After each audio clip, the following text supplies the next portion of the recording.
Mark Zuckerberg apologized to the parents of children who killed themselves after being subjected to online sexual exploitation during a U.S. Senate hearing on Wednesday. Evan Spiegel offered condolences to parents whose children obtained deadly illegal drugs via Snapchat. The words were too little, too late for their intended audience, though. The grieving guardians expressed only frustration with the social media CEO's responses to their plight and to questions from members of Congress. "I'm not happy with the answers the CEOs are giving. They can't give a straight answer, not even yes or no," said Tammy Rodriguez, the mother of Selena Rodriguez, who was 11 when she died by suicide 3 years ago after being solicited for sexually exploitative content by strangers on Instagram and Snapchat. Dozens of mourning parents attended Wednesday's Senate Judiciary Committee hearing. Big tech and online child sexual exploitation crisis, many of them holding photographs of the children who died after falling prey to abusers on platforms such as Instagram, TikTok, and Snapchat. "I am disgusted listening to them. All I care about is the kids are protected and the companies are held accountable," Rodriguez said.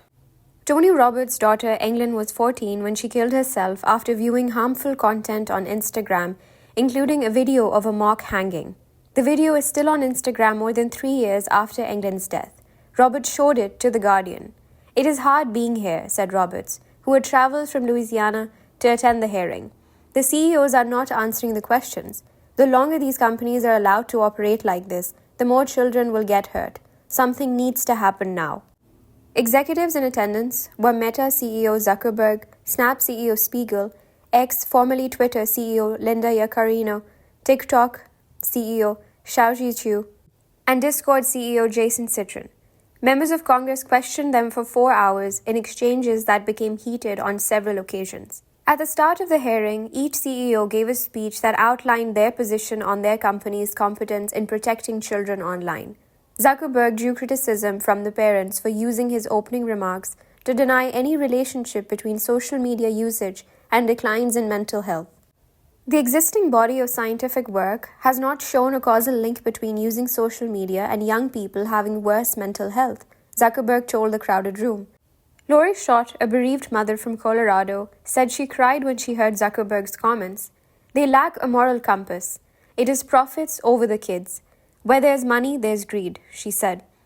Schott's daughter, Annalie, was 18 when she died by suicide. According to Schott, Annalie's mental health deteriorated after consuming content on depression, anxiety, and suicide that was recommended to her on TikTok and Instagram. She even saw a live suicide on the For You page on TikTok. "You can't unsee that.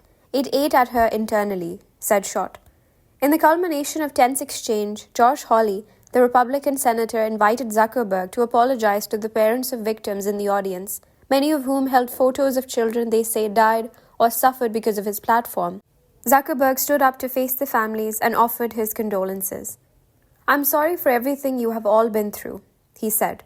"No one should go through the things that your families have suffered, and this is why we invest so much, and we are going to continue doing industry-leading efforts to make sure no one has to go through the things your families have to suffer."